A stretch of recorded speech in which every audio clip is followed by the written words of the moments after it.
Grabe yung katerikan ng araw mga kapishi. Grabe. So ito yung aquarium ko dito. Malinamnam tuloy. Maligamgam na yung tubig. Yan o, ito yung mga gapi ko dito. Grabe. Pero malamig yung tubig niya. Tapos nakita ko may mga anak na. Ayun o. Okay, di ba? Pero tinan nyo naman. Kung gaano katirik yung araw na yan. Tinan nyo naman dito sa loob. Tayo sa loob.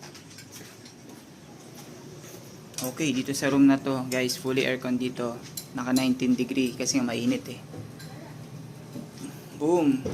Kung gaano kainit yung araw sa labas, hayahay naman yung mga isda natin dito sa loob. Tingnan natin kung ilan yung ano niya. Yun, so ang temperature ng tubig dito ay hindi makita eh.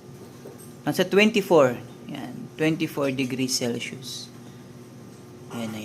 24 degrees Celsius. Hayahay ang buhay ng mga gapi. Kalamig-lamig man ang buhay nila. So, yan guys. Kita nyo naman. Diba? Ito yung mga blue shrimps natin. At ito yung ibang mga RCS. Ito yung mga baby pea dirt.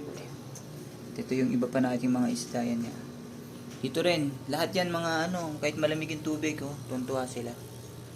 Malamig o mainit, walang problema sa mga isda ko. Sanay sila dyan. Ayos!